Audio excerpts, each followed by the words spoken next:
हिंदी में यूपीएससी की तैयारी से संबंधित प्रोग्राम्स को देखने के लिए सब्सक्राइब करें स्टडी IQ-IAS हिंदी।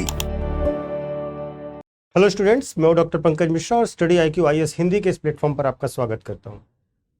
दोस्तों, आज हम चर्चा करेंगे दो ऐसी घटनाओं की जिन्होंने भारत की न्यायपालिका और लोकतंत्र दोनों को हिला कर रख दिया है। एक तरफ सुप्रीम कोर्ट में chief justice of India BR गवाई को एक शख्स ने, एक वकील ने जूता उछाला है उनकी तरफ और इसको जोड़ा है सनातन के अपमान से। दूसरी तरफ असम में बीजेपी के ट्विटर हैंडल से एक वीडियो, AI बेस्ड वीडियो जारी किया गया है जिस पर सुप्रीम कोर्ट ने नोटिस जारी किया है और इसमें एक तरीके से दावा किया गया है, इस AI वीडियो में दावा किया गया है मुस्लिम टेक ओवर का। तो सवाल यह है कि ये केवल असहमति की आवाज़ें हैं या कहीं ना कहीं हमारी व्यवस्था में एक प्रकार की अराजकता की शुरुआत है। आज इस पूरे मामले पर हम गहराई से चर्चा करेंगे। शुरू करते हैं, और शुरू करने से पहले हमेशा की तरह मैं आपको अपना टेलीग्राम चैनल बताता हूं, UPSC मेंटोर पंकज सर। इस टेलीग्राम चैनल को ज्वाइन कर लीजिए और यहां पर आपको मेरे सारे वीडियोस के लिंक एक साथ मिल जाया करेंगे। सबसे पहले पहली घटना की बात करते हैं, जहां पर chief justice of India BR गवाई एक केस की सुनवाई कर रहे थे सुप्रीम कोर्ट की प्रेमाइसेस के अंदर। उसी दौरान एक वकील ने उनकी ओर जूता उछाला, हालांकि वो उन्हें लगा नहीं और वो कहीं ना कहीं सनातन के अपमान के से नाराज होकर के, उसने जैसा दावा किया कि वो सनातन के अपमान से नाराज था इसलिए उसने ऐसा किया। ये एक बड़ी घटना थी।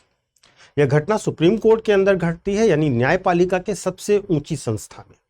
महत्वपूर्ण यह है कि आपने इसके पहले ऐसी कई घटनाएं सुनी होंगी जब किसी चीफ मिनिस्टर को थप्पड़ मार दिया या किसी की तरफ जूता उछाल दिया, लेकिन जो व्यक्ति ऐसा करता है उस व्यक्ति के इतने सारे इंटरव्यूज आपने कभी नहीं देखे होंगे।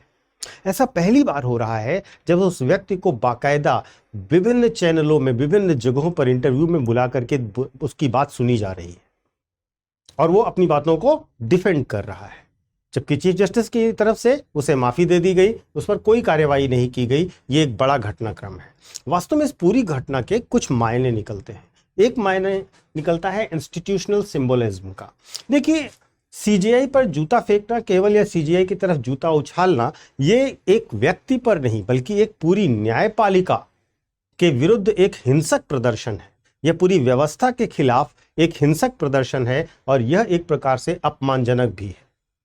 दूसरी बड़ी मुद्दा उठता है फ्रीडम और कंटेम्प्ट का। देखिए, आप नाराज हैं, आप अपनी असहमति जता सकते हैं, आप अपनी बात विरोध के तौर पर दर्ज कर सकते हैं, लेकिन जूता उछालना किसी भी तरह से असहमति को दिखाना नहीं हो सकता। यह अवमानना है।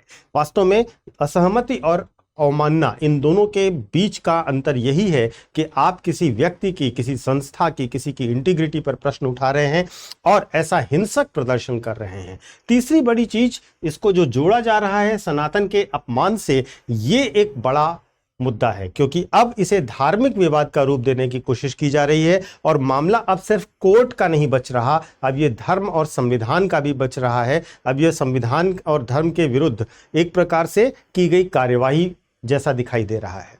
तो अगर देश में सबसे बड़ी अदालत में जूता फेंका जा सकता है तो आप समझिए कि लोकतंत्र में असहमति और अराजकता के बीच की रेखा कितनी पतली हो चुकी है और कितना गलत तरीके से इस प्रकार के कृत्य को किया जा रहा है। इसके बाद दूसरा मुद्दा भी बहुत इंपॉर्टेंट है। दूसरा मुद्दा है असम में AI वीडियो का। वास्तव में AI वीडियो केस में क्या हुआ कि 15 सितंबर को बीजेपी के असम के अकाउंट से एक AI जेनरेटेड वीडियो पोस्ट किया गया।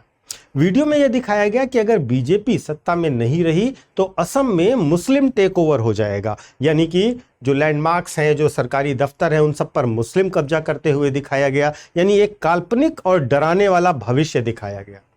इस सब के खिलाफ एक याचिका दायर हुई जिसमें कहा गया कि ये और इस प्रकार का वीडियो कहीं ना कहीं मुस्लिम समुदाय को विलिफाई कर रहा है और सांप्रदायिक नफरत फैला रहा है। भारत के सेकुलर संविधान की भावना के खिलाफ है इस प्रकार का वीडियो। सुप्रीम कोर्ट ने इस मामले में गंभीरता दिखाई और साथ ही साथ बीजेपी की असम यूनिट और सोशल मीडिया प्लेटफॉर्म X को नोटिस जारी कर दिया है। अगली सुनवाई 28 अक्टूबर को शेड्यूल्ड है। यह घटना भारत में AI जेनरेटेड मिस इन्फॉर्मेशन की बढ़ती हुई समस्या को दिखाती है और हमें लगता है कि डीप फेक, मैनिपुलेटेड विजुअल्स और पॉलिटिकल प्रोपोगेंडा, इन सब को सिर्फ चुनाव ही नहीं, सामाजिक एकता को प्रभावित करने के लिए भी इस्तेमाल किया जा रहा है। ये दोनों ही अभिव्यक्ति के दायरे में है और अभिव्यक्ति की स्वतंत्रता को हमें समझना होगा कि क्या सीमाएं हैं अभिव्यक्ति की स्वतंत्रता की। संविधान, कानून और अभिव्यक्ति की सीमाओं की अगर हम बात करें तो भारत के संविधान में अभिव्यक्ति की स्वतंत्रता आर्टिकल 19(1)(a) के अंतर्गत दी गई है, जो कि एक फंडामेंटल राइट है। लेकिन ध्यान रखिए कि यह एक एब्सोल्यूट राइट नहीं है, यह एक पूर्ण अधिकार नहीं है। इसकी अपनी कुछ सीमाएं हैं, जैसे कि लोक व्यवस्था, नैतिकता, सदाचार, न्यायपालिका की अवमानना और अपराध उद्दीपन, इस तरीके की चीजें आप नहीं कर सकते अपने अभिव्यक्ति की स्वतंत्रता के अधिकार के अंतर्गत। अब इसी संदर्भ में दोनों घटनाओं को देखिए। एक तरफ जब सीजेआई की तरफ शू अटैक होता है तो यह केवल व्यक्तिगत विरोध नहीं था, बल्कि सुप्रीम कोर्ट के अधिकार और गरिमा पर सीधा आघात किया गया। कोर्ट के भीतर ऐसी हरकत कंटेम्प्ट ऑफ कोर्ट के तहत सख्त दंडनीय मानी जानी चाहिए। अब यहां सवाल यह नहीं कि वकील की आस्था क्या थी, बल्कि यह है कि वह किसी को भी अपनी असहमति व्यक्त करने का इतना अधिकार कैसे मिल सकता है कि वह देश की शीर्ष अदालत के अंदर इस प्रकार का हिंसक प्रदर्शन करे। संविधान कहता है कि आपको असहमति जताने का अधिकार है, लेकिन संविधान की मर्यादा और संस्था की मर्यादा तोड़ने का अधिकार आपको नहीं है। इसी प्रकार अगर हम असम की एआई वीडियो वाले विवाद की बात करें तो यह मामला भी अभिव्यक्ति की स्वतंत्रता से जुड़ता तो जरूर है, लेकिन इसमें एआई का दुरुपयोग, सांप्रदायिक भावनाएं भड़काने का खतरा, यानी कि जो पब्लिक ऑर्डर का रोक लगाया गया है आपकी अभिव्यक्ति पर, उसका वायलेशन है। सुप्रीम कोर्ट ने इसीलिए नोटिस जारी किया है कि क्या यह वीडियो धार्मिक नफरत फैलाने वाली हेट स्पीच के अंतर्गत आएगा या नहीं आएगा। अगर हां तो यह आर्टिकल 19 सब क्लॉज 2 के अंतर्गत रीजनेबल रेस्ट्रिक्शन के दायरे में आता है और आप ऐसा करने का अधिकार नहीं रखते। तो एक और अदालत के भीतर भौतिक हमला हो रहा है, दूसरी ओर डिजिटल प्लेटफॉर्म पर एआई के जरिए मानसिक हमला किया जा रहा है, और दोनों ही एक सवाल उठाते हैं, क्या भारत में अभिव्यक्ति की स्वतंत्रता की जिम्मेदारी के साथ इस्तेमाल किया जाना चाहिए या नहीं किया जाना चाहिए। आप अभिव्यक्ति की स्वतंत्रता के नाम पर अराजकता नहीं फैला सकते। आपको अभिव्यक्ति की स्वतंत्रता के नाम पर अराजकता फैलाने की आज़ादी किसी भी हालत में नहीं मिलनी चाहिए। राजनीतिक संदर्भों में इसे अगर हम देखें तो वास्तव में होता यह है कि कौन सही है कौन गलत है, ये मुद्दा ही नहीं है। सवाल यह है कि जब हम अपने लोकतंत्र में संवेदनशीलता और सहिष्णुता को बचा पाना चाहते हैं या नहीं बचा पा रहे हैं, क्या हम असहमति को सम्मान के साथ सुनने के लिए साहस रखते हैं या नहीं, और क्या हम विचार भेद को अराजकता मानने लगे हैं। याद रखिए, लोकतंत्र की सबसे बड़ी शक्ति है संवाद, न कि संघर्ष। और अगर इस बात को ध्यान दें कि दोनों घटनाएं, चाहे वो शू अटैक हो या असम का एआई वीडियो, दोनों ही चुनावी माहौल और राजनीतिक ध्रुवीकरण के बीच घटित हुई घटनाएं हैं। और जब भी चुनाव करीब आते हैं तो फेथ और फियर दोनों को वेपन की तरह इस्तेमाल किया जाता है। मीडिया और सोशल मीडिया की भूमिका भी यहां अहम है, क्योंकि एक ट्वीट या एआई वीडियो कुछ ही मिनटों में लाखों लोगों की सोच को प्रभावित करता है। तो आप इसको समझने की कोशिश कीजिए कि यह एक मात्र छोटी घटना नहीं है, यह पूरे तरीके से समाज के एक फैब्रिक को, एक सोच को, एक पैटर्न को बदलने की कोशिश है। आप इस तरीके की घटनाओं का किस हद तक सपोर्ट करते हैं या आप इसका विरोध करते हैं, आप इसको कमेंट करके अवश्य बताइएगा। आगे बढ़ते हैं, और एक छोटा सा अनाउंसमेंट उन बच्चों के लिए जो यूपीएससी 2026 के लिए तैयारी कर रहे हैं, उनके लिए बड़ा इंपॉर्टेंट अनाउंसमेंट है हमारे पास। उन बच्चों के लिए हमारे यहाँ fast track batch study IQ IAS पे शुरू हो रहा है। अक्टूबर का हिंदी बैच है और इस फास्ट ट्रैक बैच में आपको P2I फाउंडेशन कोर्स कराया जाएगा, यानी कि प्रीलिम्स टू इंटरव्यू का पूरा फाउंडेशन कोर्स आपको इस बैच में कराया जाएगा।